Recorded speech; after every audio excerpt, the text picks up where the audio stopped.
Fala pessoal, tudo bem com vocês? Daqui é o Jonathan falando. Estou aqui gravando esse vídeo depois de Corinthians 2, Racing 2, para falar sobre os jogos de ida das semifinais da Copa Sul-Americana, tanto de Cruzeiro 1, Lanús 1, tanto de Corinthians 2, Racing 2. Então peço você deixar o seu like aqui, se inscrever no canal se não for inscrito e dar aquela força divulgando esses e os demais vídeos para ajudar quem está começando. Bora lá, iniciando pelo jogo da quarta-feira à noite, né? Quarta-feira de 7, o jogo começou às 7h15, com os sinalizadores. Bela festa da torcida do Cruzeiro, tem que ter sinalizador mesmo. 1-1 entre Cruzeiro e Lanús, um jogo, primeiro tempo, tá chovendo aqui em Botucatu, o barulho que você tá ouvindo de fundo é chuva, tá um chove para sem parar aqui no interior de São Paulo. Um Cruzeiro muito morno no primeiro tempo, né? Um time muito passivo, tanto com bola quanto na marcação. Assim, eu imagino, um palpite, que o Diniz talvez não esteja querendo já implementar logo de cara, assim, o seu de fato, o seu estilo, e esteja tentando ir com mais calma pelo contexto. Pegar a temporada andando, sem ter tanto tempo para treinar, o time envolvido em fase final sul-americana, brigando por G4 no Brasileirão. Só que assim, tá difícil, porque o Cruzeiro parece um time sem alma, sem identidade. E não tem nada de diferente, não tem nada que a gente viu do trabalho do Diniz em outras equipes ainda. Não é um time do Diniz, também não é um time com cara, é um time, sim, parece sem identidade, sem nada diferente. E o Diniz, sem fazer algo diferente, acaba não sendo comum. Já esperava dificuldades nesse início de trabalho. Eu acho que o Cruzeiro para 2025 vai vir bem mais forte, porque eu acredito que esse elenco do Cruzeiro tem sim capacidade de jogadores para se encaixar muito bem dentro das ideias do Diniz. Eu acho que o Diniz pode extrair bastante de vários atletas desse time. Mas esse começo de trabalho é difícil. Tá difícil porque o time não, sabe, não tem aquela saidinha suicida, não tem tanta aproximação, a troca de posições, aquele futebol mais envolvente que a gente viu no Fluminense, viu em outros trabalhos também no Diniz em bons momentos. Não tem nada. Um time que acaba sendo muito passivo, tanto na defesa quanto no ataque. E que mesmo enfrentando o Lanús, estava 2 meses sem vencer um jogo. É um time que, apesar de estar fazendo um bom sul-americano, não vem num bom momento. E mesmo com o Mineirão lotado, o time não soube esquentar o estádio, né? Fazer o torcedor do Cruzeiro pular mais, trazer esse ambiente para dentro, para junto consigo, para se informar. O time não soube reger a torcida.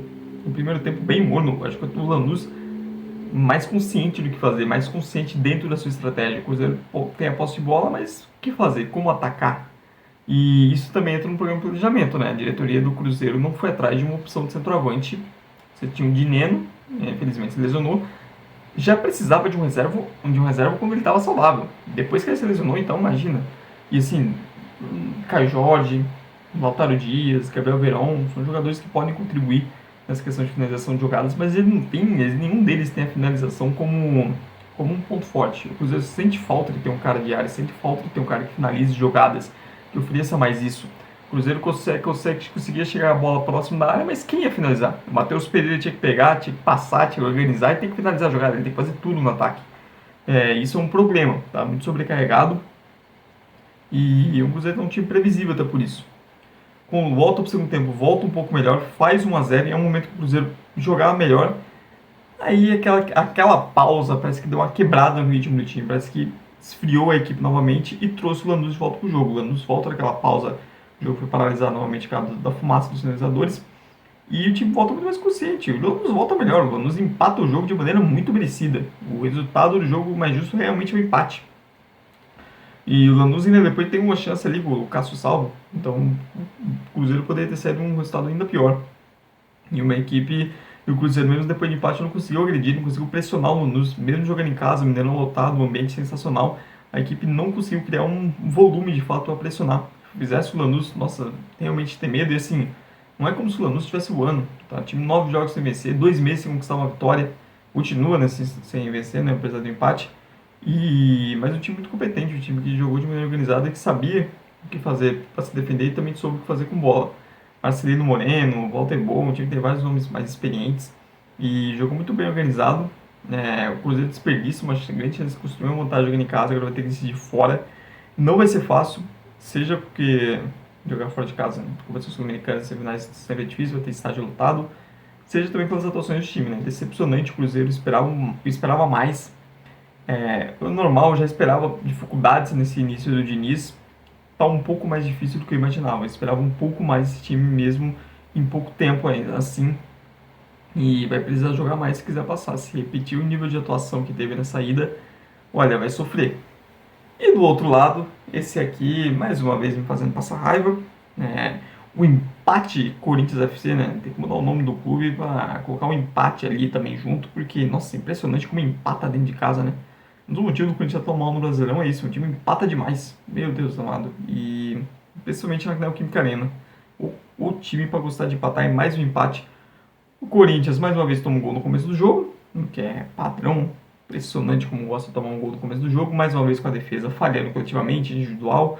O Kaká não sabe rebater uma bola e foi atrapalhado, etc. Assim, o Kaká não consegue rebater direito uma bola nem quando ele não está sendo atrapalhado. Atrapalhado, então é pior ainda. Todo jogo é pelo menos uma pichotada dele, uma que ele ou manda para escanteio, ou corta completamente errado. A questão da zaga do Corinthians é um problema. Diria que não precisa só de um zagueiro bom, precisa pelo menos de uns dois, assim, para o ano que vem. Seria ótimo. O André Ramalho, falha o André Ramalho, mais um jogo ruim. A verdade é que o desempenho do André Ramalho, desde que o Corinthians passou a atuar como uma dupla de zaga, caiu consideravelmente, porque ele está jogando mais exposto, tendo que cobrir uma fatia maior de campo, isso está expondo os problemas dele. Até porque também no jogo né, não está num ritmo também, acho que normal ter um pouco de dificuldade nessa adaptação inicial. O Fagner também poderia ter coberto melhor a linha de defesa? Poderia, mas é o Fagner, e o Fagner em jogo decisivo é certeza que ele não vai jogar porra nenhuma, mais um jogo péssimo dele, impressionante, né? Basta uns 4, 5 anos que se tem jogo decisivo do Corinthians e o Fagner tá em campo, é certeza que ele não vai fazer nada de útil pelo time, e mais uma vez, ele não fez nada de útil, foi menos em campo. E o Corinthians toma um gol no começo, só que o Corinthians reage bem. Consegue um empate ali, uma jogadaça individual do Memphis. E puta que pariu, como ele é bom, cara. Que jogador absurdo. O que ele faz ali com os defensores do Racing e o passe, a visão do jogo para encontrar o Yuri Alberto, que dá uma bela finalização. O Corinthians empata e o Corinthians melhor. O Corinthians quase faz o gol logo depois, uma cabeçada do André Ramalho, o goleiro faz a defesaça. O Corinthians melhor em campo. E aí tem o lance, para mim, capital do jogo, que é a lesão do Martinez e o Ramon Dias inventa de pôr o Romero. E o time morre a partir disso. O Corinthians consegue virar logo em seguida no lance individual do Yuri Alberto, um golaço, um puta de um chutaço forte, seco, é uma bomba para virar o jogo. No momento parecia que isso poderia ser positivo para o Corinthians, mas é o que eu disse. A entrada do Romero matou completamente o time, porque o Corinthians perdeu de vez o meio campo. O Carrilho foi atuar como volante ao lado do Charles, e assim, o Carrilho é bom jogador, mas ele não é volante. Ele não é um cara para atuar numa dupla de volantes. E por mais que ele tenha qualidade na saída de bola, qualidade com a bola nos pés, defensivamente ele não vai compensar. E o Corinthians já é um time que tem muitos problemas defensivos, porque a linha de defesa do Corinthians peca em qualidade, falta qualidade. Não é um time que tem insegurança lá atrás. Então você não pode ficar se dando o luxo de abrir a mão no meio de campo tantas e tantas vezes. E o Ramon Dias continua insistindo nesse erro. Não é de hoje. Seja quando colocando esse losango no meio em jogos como Inter e Atlético, o time ficando muito disposto, seja contra o Flamengo, abrindo mão de meio campo para encher o time de atacante, ficando sem meio campo para criar, seja hoje novamente. Ele abriu mão no meio campo, ele coloca o Romero na ponta direita, o Romero não faz absolutamente nada de útil, nada que preste dentro de campo, pelo contrário, atrapalhou, matou jogada. E assim, o Romero antigamente era um cara que compensava na raça. O Romero de hoje não tem nem raça para compensar. Ele não consegue nem ajudar defensivamente, é menos um, deixa o time mais sobrecarregado. E ainda me perde um gol no final, só ele o gol. Cara, o Romero só funciona quando ele faz gol. Se ele não fizer gol, ele é uma desgraça. E mais uma vez, foi mais uma desgraça, assim como foi contra o Flamengo. Mas o jogo ruim do Galo também, descendo abaixo. E aí você pensa, pô, tem um Coronado no banco. O Coronado entra e entra mais uma vez mal. Até porque se o adversário não deixa o Coronado jogar à vontade, com muito espaço, não consegue fazer nada também, porque ele tem um físico de uma criança, não consegue uma dividida. E um Corinthians que perde completamente o meio campo, Charles e Carrilho completamente sobrecarregados, a defesa muito exposta, Yuri Alberto, e estava jogando bem, se não me engano, em campo, morreu depois disso, também matou ele, porque ele teve que ficar mais preso na ponta, sem tanta liberdade de se movimentar. O Memphis também, que vinha jogando muito bem, também sumiu em campo, justamente por isso. Ele é um cara muito bom, se movimenta, ele é muito inteligente, mas assim, com menos opções. Então, mais uma vez, né, impressionante como o Ramon e o Emiliano, eles não conseguem fazer uma substituição que melhore o time.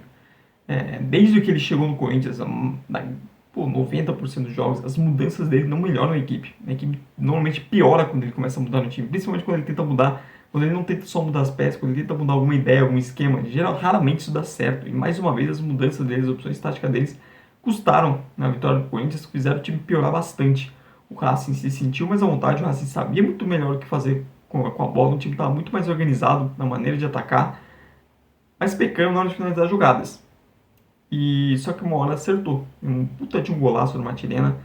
A caneta no carro, ok, mas não dava pro Charles vir tão seco para dar aquele bote. Pô, péssimo. Aí o André Ramalho também não conseguiu matar a jogada. Um baita de um golaço. Tudo bem que eu acho que o podia ter defendido. E um Racing que era melhor naquele momento, um time muito mais organizado. O Ramon Dias fez outras substituições e não corrigiu o erro.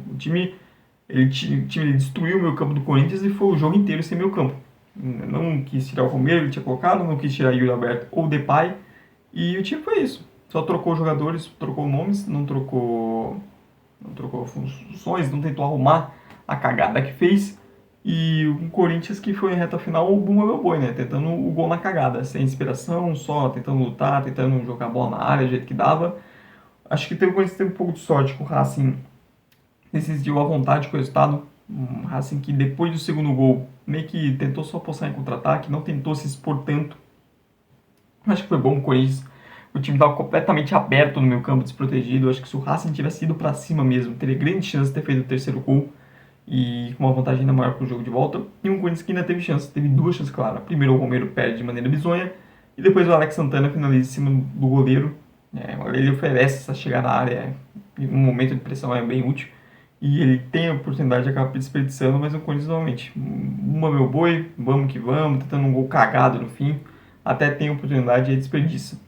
Mais uma jornada péssima do técnico Ramon Dias e também do Emiliano, que acabou comprometendo todo o time. O Corinthians, os melhores momentos do Corinthians foram ou jogando com 3 zagueiros ou jogando com três jogadores de meio, ou volantes. Justamente nessa ideia de deixar esse time menos exposto, dar mais equilíbrio à equipe. E chegou no momento decisivo, o Ramon Dias abandonou isso que vinha dando certo e está postando nesse esquema totalmente desequilibrado de 3 atacantes que não está funcionando. Não funcionou contra o Flamengo, não funcionou de novo contra o Racing. E o Corinthians pode ser eliminado por conta disso. É incrível, né? Corinthians e Cruzeiro fizeram jogos de ida em casa, eram favoritos, são times tecnicamente superiores aos adversários, tinham boas chances de fazer uma vantagem na ida e mais tranquilos para voltas. Mas ambos não jogaram bem, ambos acabaram desperdiçando toda essa vantagem. E sinceramente, o jogo de volta vai ter vídeo pré-jogo, semana que vem, etc. Mas Corinthians e Cruzeiro vão conseguir chegar para o jogo de volta não sendo favoritos. O favoritismo hoje para passar para a final está com Lanús e Racing, pelo que foi a ida, pelo que vencendo essas duas equipes brasileiras e por estarem jogando em casa. Mas é isso, pessoal. Essa é a minha análise do jogo, tanto de Cruzeiro e Lanús quanto de Corinthians e Racing. Deixem nos comentários a sua, se você concorda ou discorda. E não se esqueça de dar like aqui no vídeo, se inscrever no canal e também dar aquela força divulgando esses demais vídeos para ajudar quem está começando. Muito obrigado mesmo você que veio até o final. Tchau, tchau e até a próxima.